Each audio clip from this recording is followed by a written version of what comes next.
Box 13, with the star of Paramount Pictures, Alan Ladd, as Dan Holliday.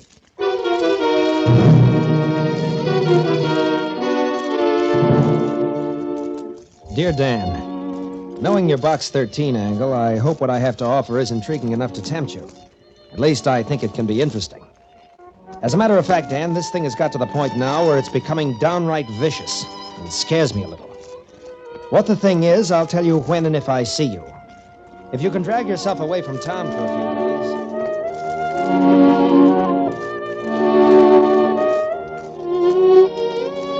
Yourself away from town for a few days, consider this letter an invitation to join me at the country home of Bernard Chandler, my cousin. Enclosed are the directions for getting there. I'll meet you at the station. Wire me first, as ever, Alex. Yeah, it sounded harmless and simple. 2 words I'd never apply to murder.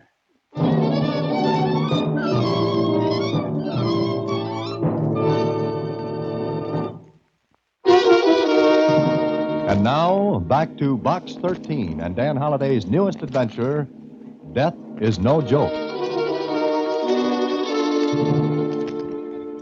I don't think you should go, Mr. Holliday. And why not, Susie?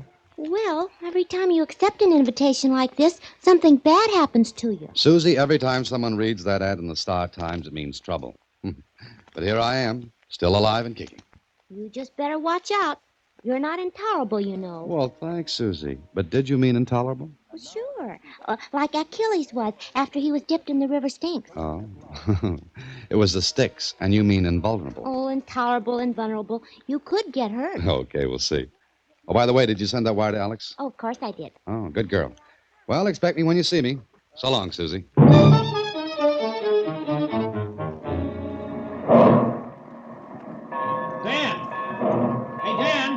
Dan! Alex, how are you? Dan Holliday. So you're still alive, huh? Well, why not? It's a good idea. Is this your luggage? Oh, yes, just that flat stuff. Good. My car's just around the other side of the depot. This way. Am I supposed to ask what your letter meant? Or do I wait until you get ready to tell me? Wait till we get into the car. That's it. Blue convertible. Well, you've done all right. There's no motor under the hood. Hop in. How's Ruth? Oh, great. Any children yet? No, not yet.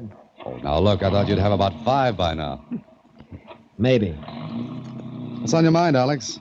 You're worried about something. Yeah, I don't know whether I am or not, Dan. Look, maybe asking you to stick an oar in this was, well, presuming upon friendship. That's what friendship's for? Yeah, it's up to a point. Okay, let's get to the point. Well, it's practical jokes. I knew you'd look blank at that. I'm glad I didn't disappoint you. Well, what's the angle? Practical jokes. Go ahead. Ruth and I are guests at Bernard Chandler's. He's my cousin. You ever heard of him? Oh, yes. Showed up not too long ago to claim a fortune, didn't he? Yes, that's right. He ran away from home when he was 17. He was gone 15 years. Recently, his father, that's my uncle, he died and left the entire Chandler fortune to him. If he hadn't been found, it would have been divided among the rest of us. But he showed up and claimed it. So, where do the practical jokes come in, and why? Ruth and I have been here for a week and a half now. Every day, there have been 2 or 3 practical jokes played. At first, they were ordinary, not very funny, just amusing. But what? Now they're getting vicious, mean, contemptible. How do you mean that? Just that way. Who's the funny man? We don't know. Any idea? Nope. That's why I've asked you to come up. Oh, and look, Dan, don't let on I told you. Let me do the talking when I introduce you and take your cues from me, huh? I see. I'm to be the silent observer, is that it? Well, figure it out for yourself. Could I or anyone else call in the police? No, because no one's been hurt. Yet. Hey, you say that as though you expect trouble in large chunks. I do, Dan. I do. Somebody's going to get hurt. And badly. Alex drove on to the Chandler place. There was nothing else he could tell me about the practical jokes. Then we pulled up before we got to the house, because a tall, thin man was walking down the drive. Alex stopped the car and spoke softly to me. There's Bernie Chandler coming down the drive. What do I say or do? How do I explain my presence? Now, leave that to me. Just take the cues as I throw them. Bernie! Hey, Bernie! Alex? Is that you, Alex? Yeah. We'll get out of here. Pick up your bag later. I've been looking for you, Alex, and Oh, I beg your pardon. Bernie, I'm afraid I'm guilty of a guest's worst crime. Dragging in a friend. Oh, nonsense. Don't talk like that. Dan, this is my cousin Bernie Trendler. Bernie, Dan Holliday. How do you do? Fine. You? I'm sorry I barged in like this, but I haven't seen Alex in quite a while. Dan's a writer, Bernie. I thought he might, stop over a day or so. He's going away soon. That right, Dan? Oh, yes, I'm going away. Oh, of course it's all right. Plenty of room. Oh, well, thank you. It's very nice of you. That's all. Now, if you'll excuse me, I've got to see the gardener about a couple of things. Alex, have Elsie show Dan his room. Sure thing. Thanks, Bernie. Not at all. Glad to have you, Dan. So that's Bernard Trendler. Why do you say it like that? Like that? As though you didn't believe it. Oh, I gave you that idea. I don't know. Any man who's inherited a $20 million fortune has no right to look that worried. He has. Huh? What's that mean? There are two people in this house who hate him. Hate him enough to kill him.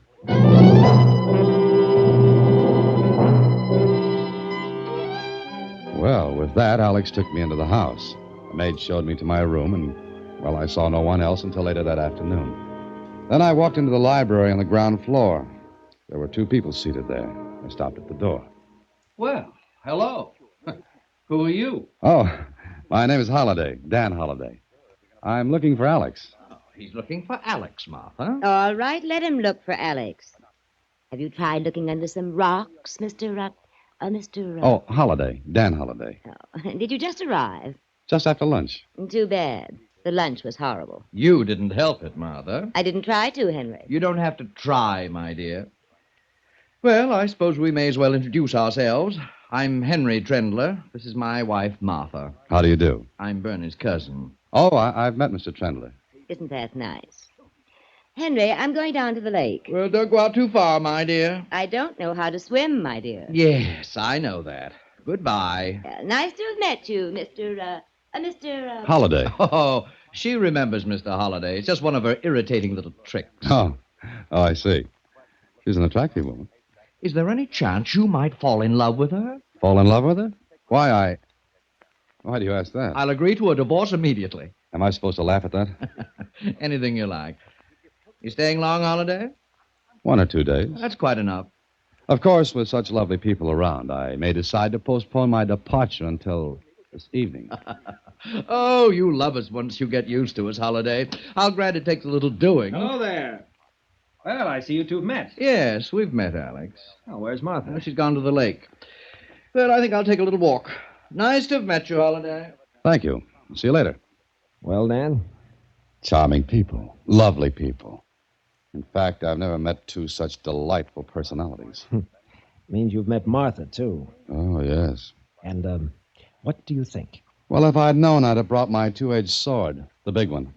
Dan, maybe you'd be a little sour if you had 20 million slip away from you like we have. Ah. If Bernie Trendler hadn't shown up, you, Henry, and Martha would have had the whole watermelon. Seeds and all. But now... Ruth! Dan, that was Ruth. Which way? Where is she? I left her in her room. Come on, Ruth! Ruth! Which way? The end of the hallway. Ruth, darling, what's the matter? My closet in there. Alex! Stay with her, Alec. I'll see what it is. Now, dearest, it's all right. Please, it's all right. Alec, come over here. Don't go, Alex. Don't go. Stay where you are, Ruth. Look. Ugh. Dan, kill it. No, it's harmless. It's a black snake. Harmless. Close the closet door until we can get a sack for it. Ugh. Alex, is this the kind of practical joke you meant? This is the kind they're getting to be. I see. Ruth. Where is it? It's all right now. Come on, let's get out of the room. Well, what's all the fuss? Take a look in that closet. Alex. Let her look.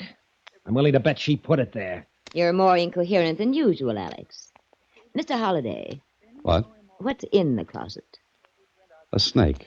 Really? Well, how nice for Ruth. I'll slap that smirk off your face. Bravo, Alex. I've been thinking about it for years. Well, Henry, this is the first indication I've had that you could think for years. Stop it, all of you.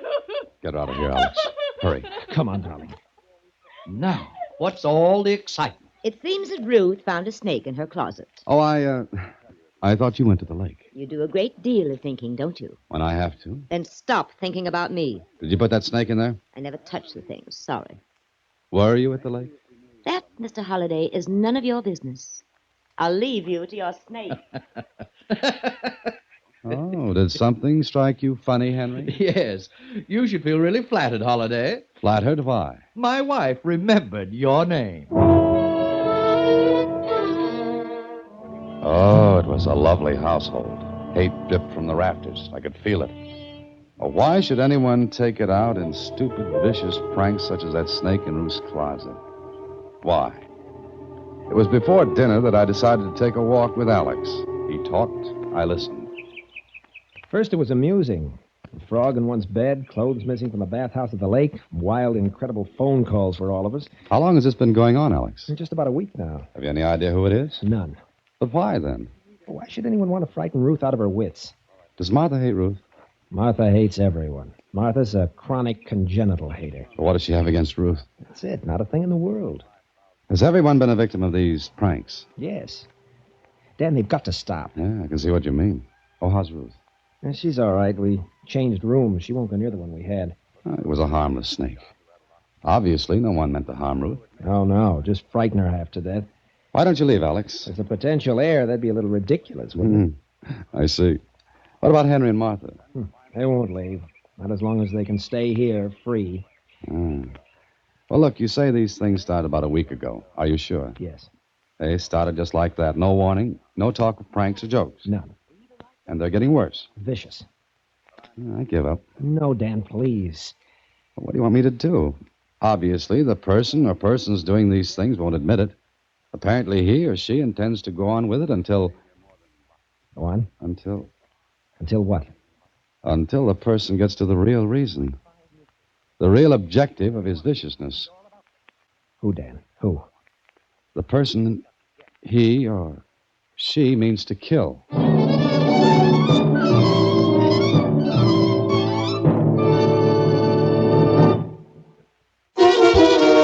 And now, back to Death is No Joke, another Box 13 adventure with Alan Ladd as Dan Holliday. Maybe I was right, maybe I was wrong. Maybe no one wanted to kill anyone. And there was nothing we could go to the police about. What do you say in a case like this? Somebody's playing jokes? And what about my host, whom I hadn't seen since my arrival? Well, I saw plenty of him that same evening after dinner. There were 5 of us in the library. Alex and Ruth, Henry and Martha and myself. What little conversation there had been was down to an occasional cough. Everyone was as jittery as a rookie pitcher facing the Yanks for the first time. Then... I'm glad all of you are together for a change. Bernie, how nice to see you. Sit still. What's the matter, Bernie? You look... Mad? I am. What's all that? A book and some pictures. Oh, Stay where you are, Henry. Oh, very well. This evening, when I went to my room after dinner, I discovered someone had been there before me. Who, Bernie? It could have been you, Cousin Martha. Oh, please, not in front of Henry. Oh, what difference does it make? Shut up! What are you getting at, Bernie? Look, this is an old high school annual of mine. Oh, no, not that. Next, you'll bring out the albums. If I remember correctly, you were the only baby who managed to look positively gruesome lying on a table. I said shut up! Sorry. What about that annual, Bernie? Every single picture of me has either been defaced or cut out. What? Well, let's see. Keep your hands off. Yes, but I only Now, want... look, Bernie. All right, Dan. Every picture. Cut out or defaced. That's right. And these pictures that were hanging in my room and in the study. Look. Why, you've been cut out of all of them. And I want to know who did it. I'll speak up. Which one of you was it? I swear if I find out, I'll tear his throat out. No one moved or said a word. Bernie Trendler's face was as white as a sheet. His eyes crinkled into slits that glared from one of us to the other. I looked at the others. They were scared. Yes, even Martha was afraid to open her mouth. Then after a few seconds... I warn you, whoever's doing this, unless it's stopped and stopped immediately, I'll do something about it. Do you hear?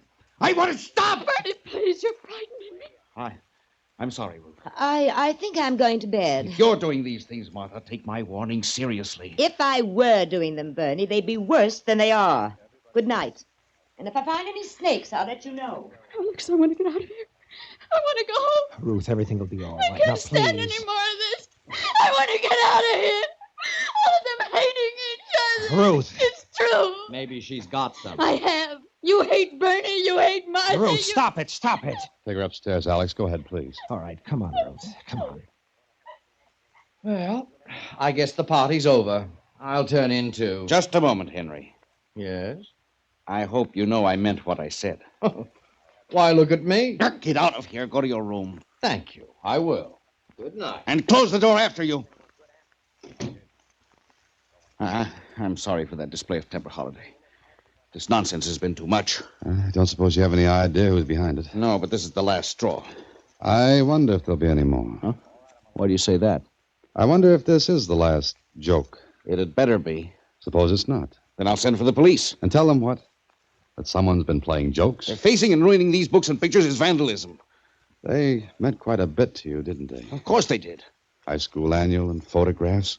Oh, when were the pictures taken, Bernie? Oh, years ago, 15, 16 years ago, when I was in high school. Why? I was just thinking. It's very strange that only those photographs of you in athletic costumes should have been destroyed. What? Let me see. You're right. That's odd. Very odd. Oh, here's one of you that hasn't been destroyed. Well, let me look at it. 17 years old. What happened when you were 17, Bernie? What do you mean? Just that. Nothing. Nothing that I can remember? But something that someone else could remember. What the devil are you talking about, Holiday? I don't know yet.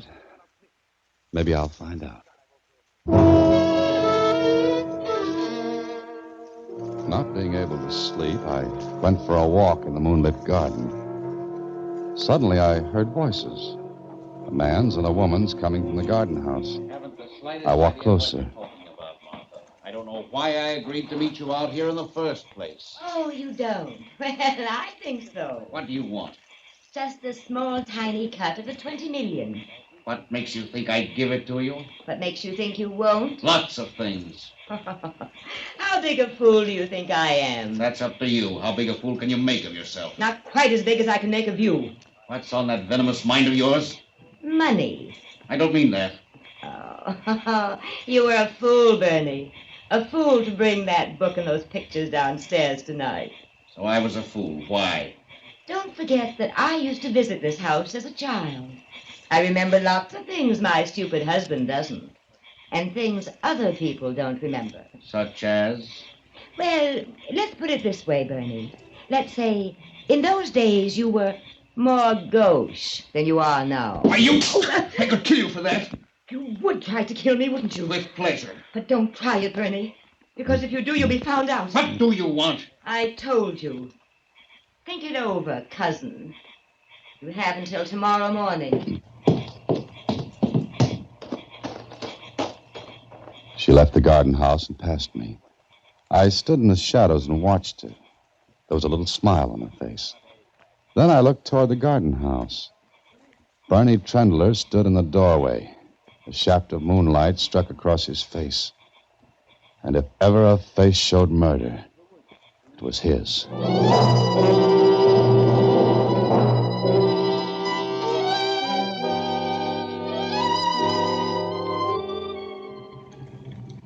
Why don't you tell me where you're going, Dan? I can't, Alex. I can't until I'm sure of what I think I know. What's all the mystery? Oh, snakes and phone calls and torn-out pictures. You want to ride into town, is that it? Yeah, that's right. Just drive me in. Okay. But let me in on something, will you? You have to let me in on something first. What? Had anyone seen Bernie Chandler before he showed up and claimed the money in the estate? Not for 15 years. Why? Who identified him? The lawyers. He had all the necessary stuff, papers, letters from my uncle. I see. Now, where's the high school he went to? Just outside of town. What the devil are you getting at? Where'd Bernie been before he showed up to claim the estate? South America, he said. Uh-huh. Okay, take me to that high school. What's the matter?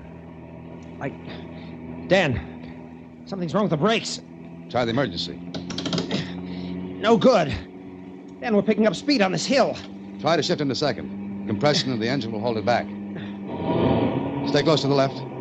Don't get near the embankment. What if someone's coming up the hill? We've got to take that chance. Where's the nearest side road? There isn't any. No turnoffs. Keep your hands on the wheel. That emergency's no good? Have you got any pedal at all with a foot brake? None at all. Look, scrape the side of the hill on the left. Go in easy. That'll slow us down. Yes, but Dan, we can't... Do it. It's our only chance. Okay. Again. Keep close and keep scraping.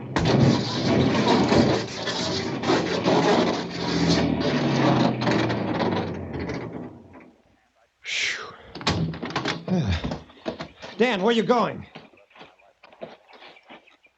Look. Someone cut through the brake fluid lines. What? Well, Dan, you're crazy. Why should anyone want to cut through Did you tell anyone we were coming into town? Sure, everyone knew it. Oh, that's great. Alex, you stay here and warn people away from this. Where are you going now? I'm going to high school. Well, I was right. I had to be right.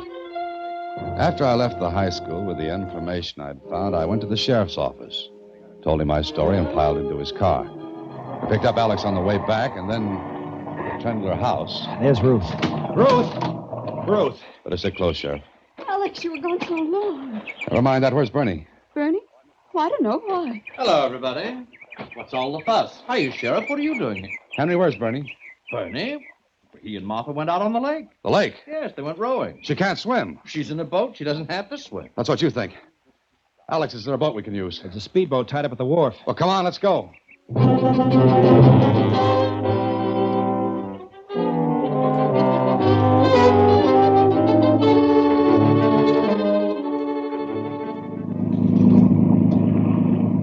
can't have gone far in a rowboat. Dan, are you sure of what you told me? I'm positive. We've got to get to them before there's a murder. A murder that'll look like an accident. There they are. Get more speed out of this. I can't, Dan. Bernie? Bernie! Look, he's rowing for shore. Cut in ahead. I'll try to.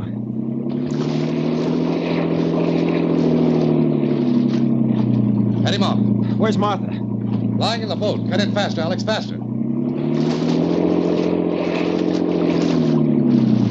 That's it. Don't let him get to shore. Get on. Get on your ship to kill. Get down. He's jumped for shore. Now, what if he gets away? Let him. He can be picked up later. Get to Martha.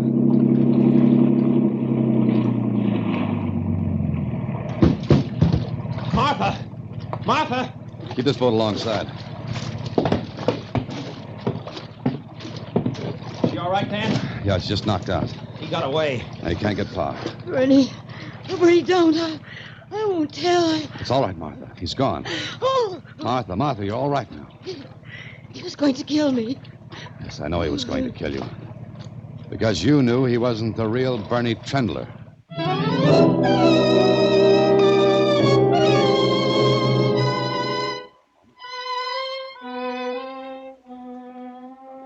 He hit me. And I saw him start to... But I couldn't do anything about it. Are you all right now, Martha? I mean, are you all right? She's all right, Henry. Oh, I'll get it. It's probably the sheriff. I suppose I should thank you, Mr. Holliday. That might be nice. Thank you. Goodbye. They got him. Alive? Yes. You're right, Dan. Will someone please explain all this? The real Bernie Trendler is probably dead. Killed by the man who passed himself off as the real Bernie. Isn't that right, Martha? I don't know anything about it. Martha? Oh, all right. I knew he wasn't the real Bernie last night. And you realized the pictures were defaced, cut out.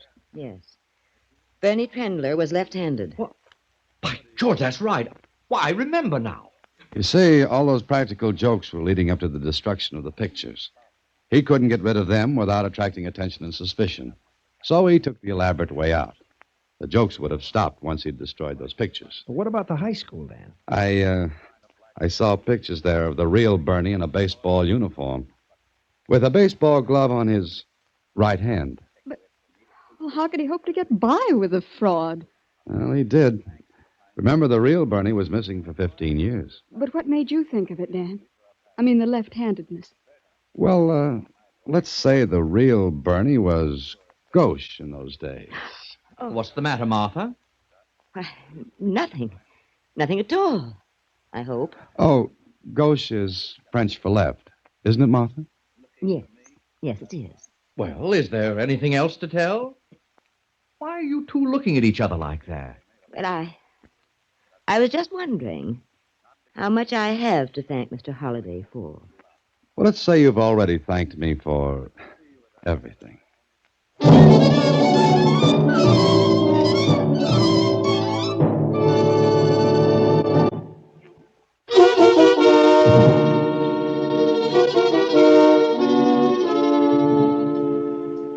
knew it. I knew it. You go away someplace and someone tries to kill you. Mm-hmm. Tried to by cutting the brake lines, because he thought I'd guessed. Oh, and just think, those two nasty people will get all that money. Oh, not all. Alex will get his share, which is all I care about. And you didn't tell what you heard in the garden house. Now, why should I, Susie? Well, I think that's carrying Chevrolet too far. Chevrolet. Oh, good night, Susie. Next week, same time, through the courtesy of Paramount Pictures, Alan Ladd stars as Dan Holliday in Box 13. Box 13 is directed by Richard Sanville, with this week's original story by Orrin Blackstone. Original music is composed and conducted by Rudy Schrager. The part of Suzy is played by Sylvia Picker, and production is supervised by Vern Carstensen. Box 13 is a Mayfair production from Hollywood. Watch for Alan Ladd in his latest Paramount picture.